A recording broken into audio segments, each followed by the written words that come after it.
porous fruit bursts under boots as the bridge splinters, and the void below breathes like a hungry lung. Purple sparks arc across the air, not from magic, but from arrows tipped in shulker venom. A horn made of endstone screams from the nearest tower, and the city answers with movement. Figures in pale armor stepping from doorways, calm as executioners. Above them, an Elytra silhouette dives, blade first, and the end sky turns crowded. If you want more cinematic Minecraft what-ifs, with lore that actually changes the world, tap like and subscribe so you do not miss the next timeline. And tell me in the comments where you are watching from, and which biome you would fortify if the end started sending armies. The first sword strike lands on the bridge rail, not on flesh. The attacker is not trying to kill the explorer yet. He's trying to stop him from running. The explorer's name is Rin, and his hands are numb from the cold that does not belong in any dimension. He swings anyway, iron against something that rings like glass. The pale armored fighter steps back with a disciplined grace, then whistles once.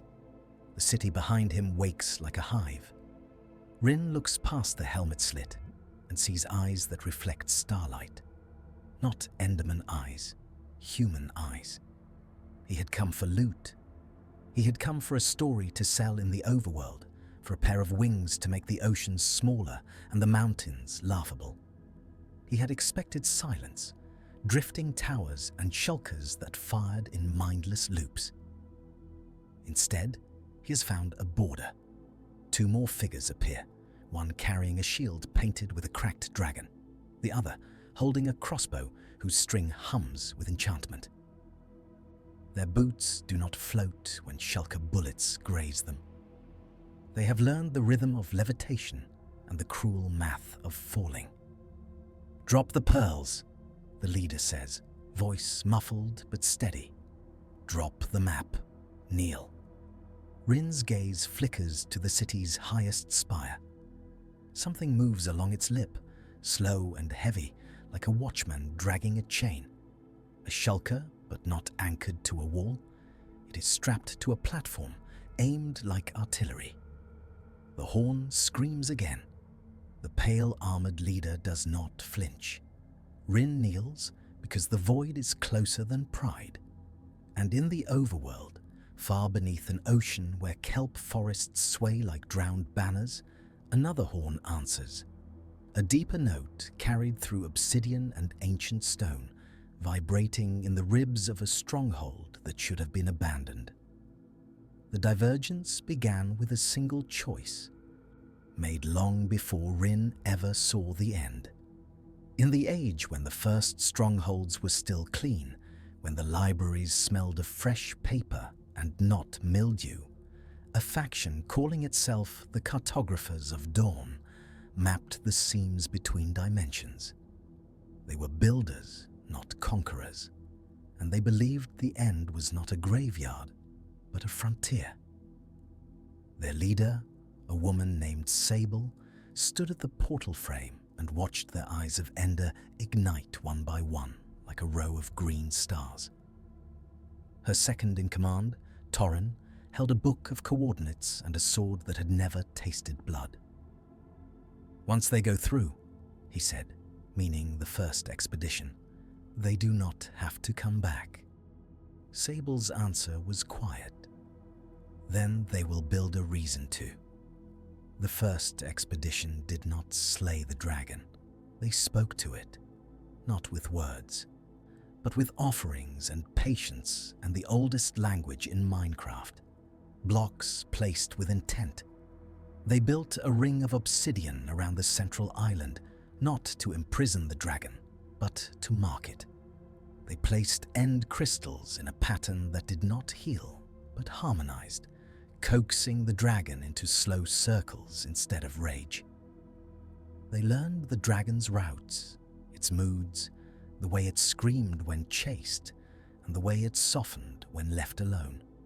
And when the dragon finally perched, not to attack but to rest, Sable stepped forward, held up a single dragon egg she had stolen from no one, because it had not existed yet, and waited. The egg appeared anyway, a consequence of contact rather than conquest, an artifact born of truce. The end did not become a trophy. It became a treaty. That treaty was fragile. It was also profitable. Within months, the cartographers of Dawn established the first End City outpost, not as a ruin to be looted, but as a port. They called it Asterhold, and they built it with purpur and endstone, but anchored it with oak beams shipped across dimensions, because they wanted to remember the overworld's smell. Endermen watched from the shadows, silent and tall, as if evaluating the newcomers like weather. Shulkers were not hunted to extinction. They were penned, studied, and bargained with. Their shells became currency, their levitation bullets a tool for construction. Elytra were not scavenged from corpses. They were crafted from membranes, shed by phantoms lured through portals and treated with ender resin until they held the air like a promise. Sable wrote in her journal that the end was not empty. It was reserved. Torren wrote in his that reservation could be mistaken for mercy. Years later, that mistake would cost the overworld its knights.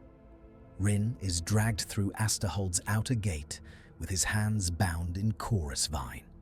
The city smells of dry stone and something faintly sweet, like fruit left too long in the sun. Lanterns made from end rods cast a pale, steady light that does not flicker, and the shadows they create are too sharp, like cut paper. He is marched past a market where traders speak in low voices, exchanging bundles of popped chorus, stacks of endstone bricks, and bottles of something that shimmers like liquid starlight. Ordinary people live here. People with patched sleeves and tired eyes. Children chase each other between pillars, their laughter muted by the vastness of the void beyond the railings. A woman steps into Rin's path. She wears no helmet. Her hair is braided tight, threaded with purple shards. Her name is Vey, and she is the warden of Asterhold. She studies Rin the way one studies a crack in a dam. "You came alone," she says. Rin swallows. "Yes." "Then you are either brave," Vey says, "or you are bait." Rin does not answer, because he has been both in his life, and neither feels noble when the void is underfoot. Vey gestures, and the pale armored leader removes his helmet. He is young, cheeks hollow from end rations, eyes too old. "Name," Vey says. "Rin," he manages. Vey's gaze sharpens. "From the overworld." "Yes." "From where?" "Spruce Coast, a village near a shipwreck," Rin says, and the words come out fast, as if speed can make them harmless. "I trade. I explore. I did not know." "You did not know we still lived," Vey finishes. And there is no anger in it, only weariness. That is the problem. The overworld forgets what it does not fear. A bell rings from deeper in the city, not a villager bell, a harsher tone like iron struck against obsidian. Heads turn, conversations die. Vey's jaw tightens. They are back early. Rin watches as guards move with practiced urgency. Crossbows are checked. Elytra are strapped. Shulker artillery platforms are rolled toward the outer bridges. The city has done this before. He leans toward the nearest guard despite the binds cutting his wrists. "Who?" The guard's answer is a whisper that tastes like ash. "The night bargain." In the overworld, the night bargain is a rumor told by wandering traders who arrive without caravans and leave with chests of emeralds that no one remembers mining. It is the name villagers give to mornings when the crops are intact, but the livestock pens are empty, and there are purple footprints on the path that vanish at the river. It is also a faction, and it is led by Torren. Torren had once stood beside Sable and believed in treaties. Then the end taught him its other lesson. Distance makes people into resources. He watched overworld kingdoms rise and fall over iron veins and diamond seams, and he watched them look at the end the way wolves look at a fenced pasture. He argued for restriction, for controlled portals, for a single gate guarded like a heart. Sable refused. She wanted bridges, not walls. So Torren built his own bridge. He returned to the overworld with Elytra on his back and shulker boxes full of end wealth, and he found that people listened to him differently when he could fly. He gathered raiders who were tired of scraping stone for ore. He gathered outcast villagers who had seen their homes burned by pillagers, and decided the world only respected those who could take. He gathered miners from deep slate caves who had heard the skulk whisper and wanted a weapon louder than fear. He promised them an economy that did not depend on seasons. He promised them levitation, instant transport, and a city in the sky where no zombie could climb. He called the deal the night bargain because it sounded like a secret, and secrets sell better than truth. The first time Torren's raiders struck an end city, they did not burn it. They stole its shulker breeding stock, its resin vats, its maps of the outer islands. They killed only those who resisted. They left the rest alive. Because living witnesses spread terror farther than graves. They had been a child then, hiding under a purpure stare, listening to Sable plead with Torren across a courtyard slick with chorus juice and blood. "You are turning the end into a mine," Sable had said. Torren's reply was calm. "I am turning it into a nation." Now, years later, the night bargain returns to Asterhold, and Torren is no longer asking. The first arrow hits the outer watchman in the throat. He falls without sound because the end steals echoes. His body tumbles off the bridge and becomes a shrinking shape, then nothing. Rin sees the attackers before he hears them. Dark figures gliding on Elytra, their wings catching the pale light like oil slicks. They come in low, using the city's own pillars as cover. And when they land like people who have practiced killing in silence. Vey steps onto the central platform and raises a hand. Her voice carries anyway. "Hold the line. Do not chase." A guard beside her mutters, "They will breach the resin hall." Vey's eyes flick toward the vats where ender resin is refined, the substance that makes portals stable and Elytra durable. Without it, Asterhold becomes a stranded island. Rin understands then that he is not a prisoner. He is a witness to a siege. The night bargain's first wave hits the bridge with shields up, crossbows firing. Shulker artillery answers, launching bullets that arc and hum. Two attackers lift helplessly, flailing, and then a third shoots them mid-air because Torren's people have learned to weaponize gravity. Rin's binds are cut abruptly. The pale armored leader shoves a stone sword into his hands. "If you can swing," he says, "swing." Rin stares. "Why trust me?" "Because you are here," the guard snaps, then runs. Rin hesitates only long enough to feel the weight of the sword, familiar and suddenly intimate.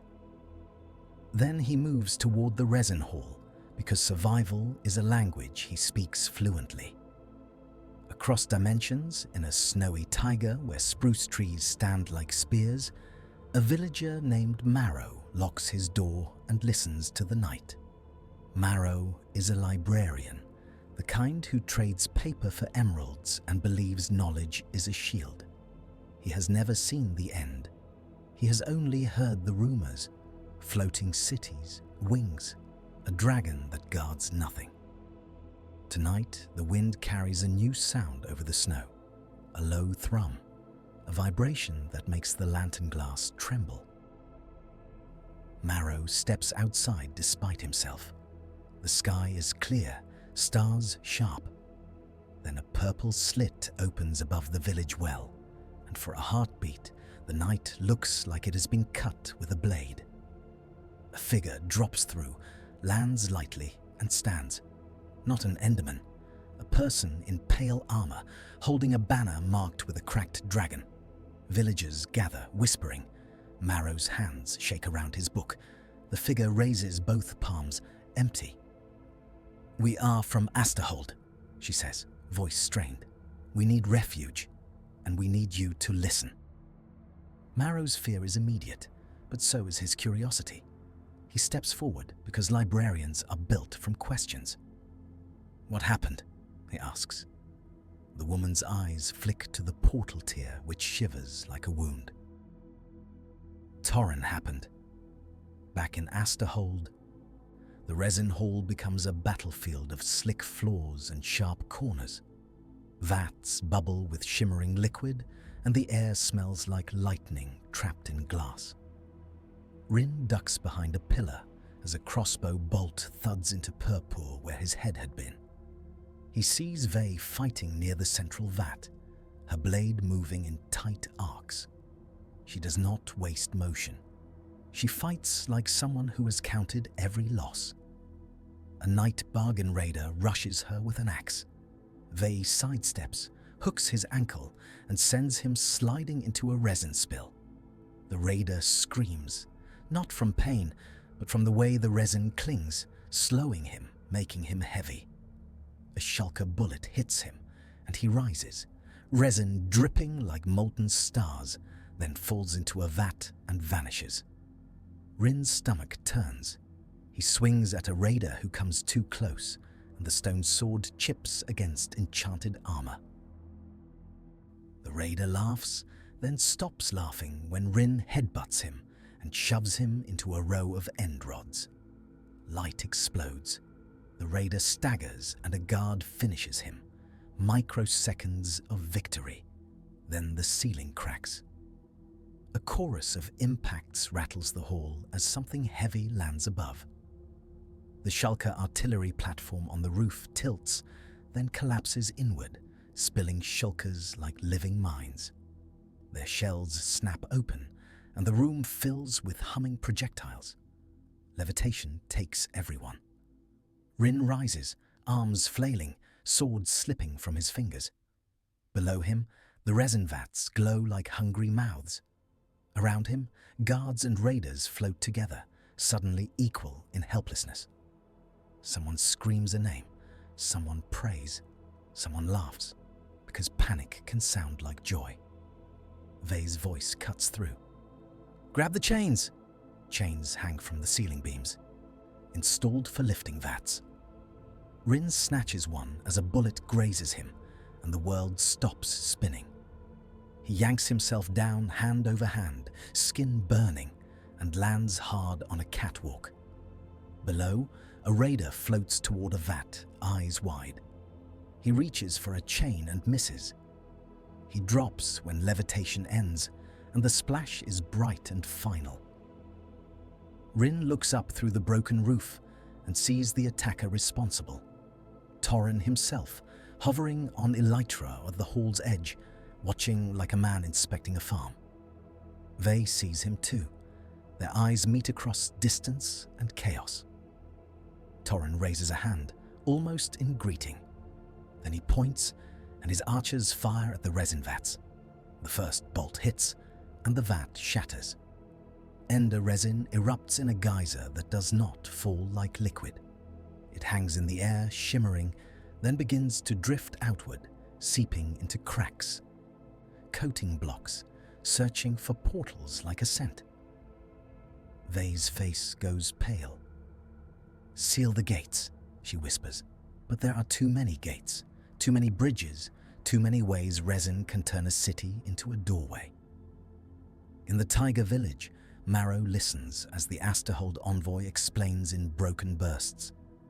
The Night Bargain has learned to make portable portal frames using resin, to open tiers anywhere the resin touches, to bypass strongholds entirely. The end is no longer a distant dimension. It is becoming a network.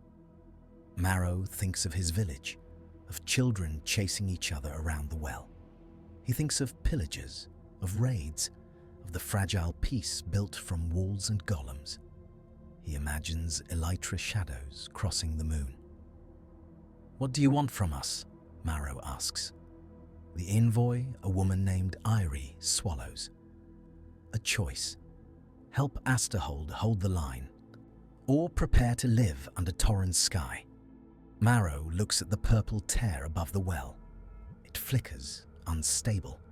He sees, for a moment, a city far away, lit by end rods under siege. He makes the decision that will ripple through forests and oceans. "Send me through," he says.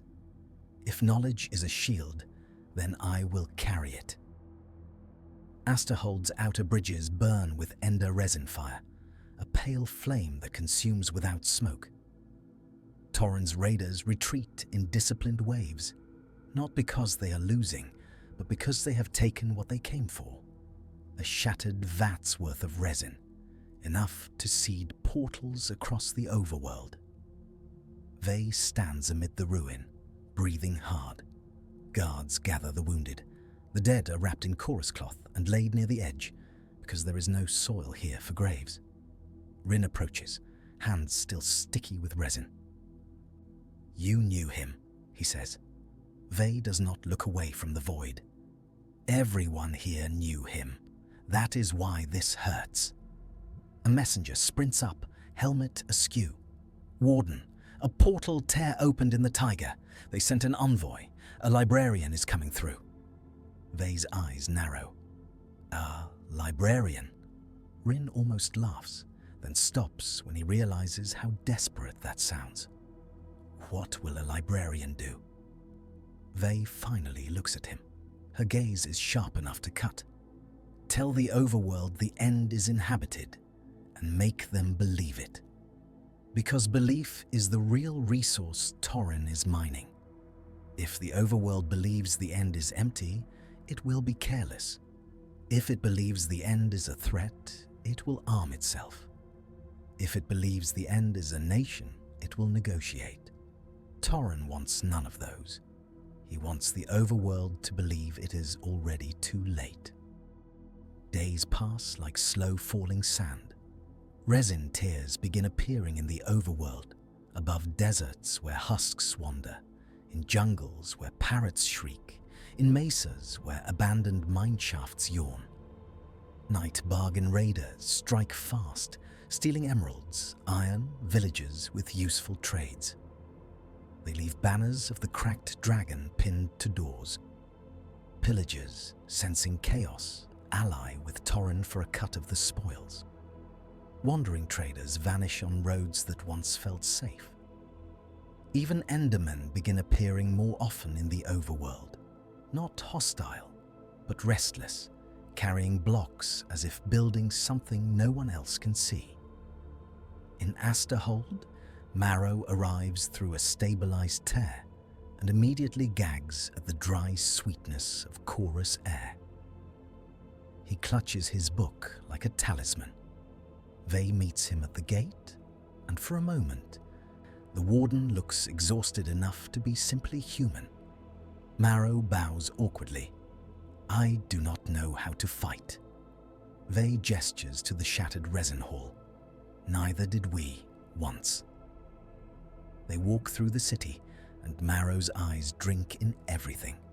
The shulker pens, the resin vats, the maps of the outer islands pinned like constellations to walls. He sees children practicing with wooden swords under a guard's supervision, their faces serious. He sees a small shrine built from dragonhead replicas, not in worship, but in remembrance. "What is your plan?" Marrow asks. Vey pauses at the edge of a balcony. Far below, the void swallows light. Far above, the end sky hangs indifferent. "Our plan," she says, "was to be left alone." Marrow's voice is soft. "That plan died when you were discovered." Rin, listening nearby, feels the weight of that truth like gravity returning after levitation. The next turning point comes not with an attack, but with a betrayal. A young guard named Kel, the one who had thrown Rin a sword, disappears during night watch. In the morning, his bunk is empty, his armor gone, and a single cracked dragon banner lies folded on his pillow. Vey gathers the city council in the central spire. The council is a mix of builders, soldiers, traders, and one silent Enderman who stands in the corner like a shadow given form. Its presence is tolerated, even respected. It has watched Asterhold since its founding. Marrow sits among them, hands clasped. Rin stands at the back, an outsider who has seen too much to leave. Vey speaks without raising her voice. Kel took maps, he took resin vials. He will deliver them to Torren. A trader slams a fist on the table. "We should have killed every raider the first time." An older builder shakes her head. "That would have made us monsters." Marrow looks between them. "Torren is making you monsters anyway. He's forcing the overworld to see you as invaders." The Enderman in the corner shifts, and everyone falls silent. It places a single block on the table. A flower. A small overworld flower, crushed but recognizable. Rin's skin prickles. It has been to the overworld. Vey's eyes narrow. It has been watching Torren. The Enderman tilts its head, then places another block, obsidian. Then another, a broken end crystal shard. Then it points, long finger aimed toward the horizon where the central island lies, unseen but felt. Marrow whispers, understanding dawning like a cold sunrise. "It wants you to go to the dragon." Vey's jaw tightens. The treaty. Rin realizes the question planted in his mind at the bridge, the one he has been too afraid to ask. If the end cities are inhabited, who do they answer to? A council? A warden? Or the dragon that still circles the central void? The answer has waited for this moment. They do not control the end. They coexist with it. And Torren is about to break that coexistence by force. The expedition forms at dusk. Vey leads. Rin comes because he has nowhere else that feels real now. Marrow comes because knowledge without action is only a story. A small squad follows, carrying resin, obsidian, and a single dragon egg kept in a locked shulker box like a heart in a cage. They travel by bridge and pearl, hopping across islands where chorus forests rustle with unseen movement. Endermen watch from ridges, their silence heavy.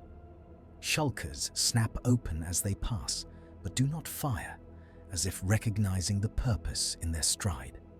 Halfway to the central island, they find Kel.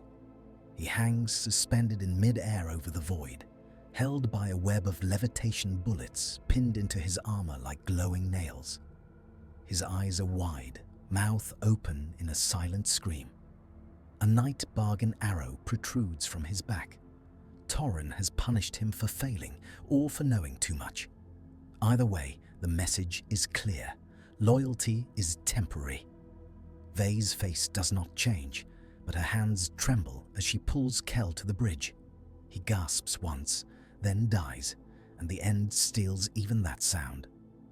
Rin looks away, throat tight. Marrow closes Kel's eyes with 2 fingers, gentle as turning a page. When they reach the central island, the air changes. It feels thicker, charged. The obsidian pillars rise like black teeth. End crystals hum, brighter than they should be, and the dragon's shadow passes over them like a storm cloud. Torren is already there. He stands near the portal fountain, surrounded by raiders and pillagers in mismatched armor, banners planted in the end stone. He has built a scaffold of resin-coated blocks around the fountain itself, turning the end's exit into a choke point. Vey steps forward, sword lowered but ready. "You are poisoning the well." Torren smiles, and for a moment he looks like the man Sable once trusted. Then the smile hardens. "I am securing it." Marrow's voice is small but clear. "You will collapse the network. Resin tears will destabilize. You will strand people between worlds." Torren's gaze flicks to Marrow with mild surprise. "A librarian. How quaint." Rin watches Torren's hands. He sees the slight tremor, the impatience. Torren is not here for debate. He is here for a final act. Vey lifts the shulker box containing the dragon egg. "You remember this," she says. Torren's eyes sharpen. "Sable kept it." "She is dead," Vey says, and the words land like a block placed in the wrong spot. Heavy, permanent. For the first time, Torren's composure cracks. "Do not use her as a weapon." "You already did," Vey replies. Then she does something Torren does not expect. She opens the shulker box and holds the egg out, not toward Torren, but toward the sky. The dragon descends. It does not dive in rage. It spirals down, slow and immense, wings beating with the sound of distant thunder. Endermen gather at the island's edges, drawn like iron to a magnet. Even Torren's raiders hesitate, awed despite themselves. The dragon lands near the fountain, claws scraping obsidian. Its head lowers, nostrils flaring at the egg. Vey's voice is barely above a whisper. "We did not kill you. We built with you. We kept your child safe." Torren steps forward, hand outstretched. "And now you will hand it to me. I will hatch it in the overworld. I will have a dragon above my cities. No one will question my rule again." Rin feels the moment tighten, like a bowstring. He sees the dramatic irony before anyone else does. Torren has brought too much resin, too many portable tears. If the dragon's breath hits that resin, it will ignite the network across dimensions. Marrow sees it too, a fraction of a second later. His eyes widen. "Vey, do not..." Torren lunges. Vey drops the egg. Not to Torren, into the fountain. The egg hits the portal's surface and vanishes, swallowed by the end's only stable exit. Torren's scream is raw, the first truly human sound he has made. He turns on Vey, blade flashing. The dragon roars. Its breath is not fire. It is a beam of violet force that warps the air, that makes blocks shiver as if remembering they are code. It strikes Torren's resin scaffold. The resin ignites. Across the overworld, every seeded tear flares at once. Purple wounds rip open above villages, deserts, oceans. For a heartbeat, the world is stitched to the end with glowing thread. Then the thread snaps. Portals collapse violently, leaving craters rimmed with obsidian and glassy endstone. Forests are scarred. Rivers boil and then run black for days. In some places, chunks of end terrain remain fused into the overworld like tumors. Chorus plants growing in wheat fields, shulkers clinging to barn walls, end rods lighting caves that never asked for starlight. On the central island, Torren's raiders are thrown into chaos. Some are flung into the void as levitation surges unpredictably. Others are crushed as resin-coated blocks shatter and fall. Pillagers fire wildly, their arrows useless against a dragon that is not a mob to be farmed. Torren staggers, eyes wild, and for the first time he looks afraid. He has lost control of the network he built. Vey charges him. Their blades meet, iron and enchantment sparking. Torren is stronger, fueled by obsession, but Vey fights like someone protecting a home, not a dream. Rin sees an opening and moves without thinking. He grabs a loose end rod, swings it like a staff, and strikes Torren's wrist. The sword clatters away. Torren whirls on Rin, fury blazing. "You were nothing," he spits. "A scavenger." Rin's voice surprises even him. "So were you." Torren reaches for a pearl, but Marrow steps in, holding up a book instead of a weapon. It is Torren's old journal, recovered from Asterhold archives, pages marked with Sable's handwriting in the margins. "You wrote you feared becoming a monster," Marrow says, voice steady. "You became one anyway." Torren's hand freezes. In that pause, Vey drives her blade forward. It is not triumphant, it is necessary. Torren falls to his knees, staring at the obsidian beneath him, as if seeing his reflection for the first time. The dragon's shadow covers him, and his last breath fogs in the cold end air. When he topples, the end is silent again. The immediate aftermath is not celebration, it is counting. Asterhold limps back from the central island with fewer people than it brought. Resin supplies are ruined. Bridges are broken. The night bargain fractures without Torren, but its raiders do not vanish. They scatter into the overworld like embers, forming smaller gangs, each convinced they deserve a throne. In the Tiger Village, Marrow returns weeks later through a repaired stronghold portal, older in the eyes. He brings maps of end scars, notes on unstable tiers, and a warning that makes villagers lock their doors earlier than they used to. He also brings a single chorus flower in a pot, alive, proof that the end is not only invasion, but survival. Vey remains warden, but her authority changes. She is no longer guarding a hidden city.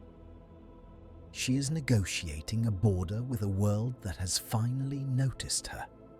Rin does not go back to the Spruce Coast. He stays in Asterhold as a runner between factions, because he has learned that loot is lighter than responsibility, and he is tired of carrying only light things. Sometimes he stands on the outer bridge at night, staring into the void, listening for horns that may never sound again. The overworld adapts, as it always does. Villages build taller walls. Kingdoms form alliances. Some brave souls seek out end scars to harvest chorus and shulker shells, claiming it is safer now. Others hunt Endermen on sight, blaming them for wounds they did not choose to open. And in Asterhold, children grow up practicing with wooden swords beneath end rod light, learning two histories at once. The one where the end was empty, and the one where it fought back. The New World Order is not peace. It is awareness. Portals become guarded like treasuries. Strongholds become diplomatic halls. Wandering traders carry not only leads and llamas, but sealed letters between dimensions. The end cities, still inhabited, become both sanctuary and threat in overworld imagination. A sky nation of pale towers that can no longer afford to be myth. Vey visits the fountain where the dragon egg vanished, and she wonders where it went. Did it fall into the overworld's oceans? Did it appear in a deep cave, waiting for a miner's pick? Or did the portal, in its own strange logic, send it somewhere safer than any world at war? Marrow writes everything down because he believes the only way to keep monsters from being born is to name the steps that create them. He writes about Torren's fear, about Sable's hope, about how both became tools in other hands. He writes about the dragon's roar and how it sounded less like rage and more like grief. Rin dreams of the bridge where he first knelt. In the dream, he stands instead. He looks at the pale armored guard who gave him a sword, and Kel is alive again, smiling, unaware of the arrow waiting in the dark. Rin always tries to warn him. He never manages to speak before the horn sounds. Months later, on a quiet overworld night, a child in the tiger village wakes to a soft scratching at the window. Snow falls in slow sheets. The lantern outside burns low. An Enderman stands in the yard, holding a single block. It is a dragon egg, dark and smooth, cradled like something sacred. The Enderman sets it gently beside the village well, turns its head toward the distant stronghold as if listening, and then vanishes into the trees, leaving the egg alone under the cold stars, waiting for hands that will decide what the next war becomes.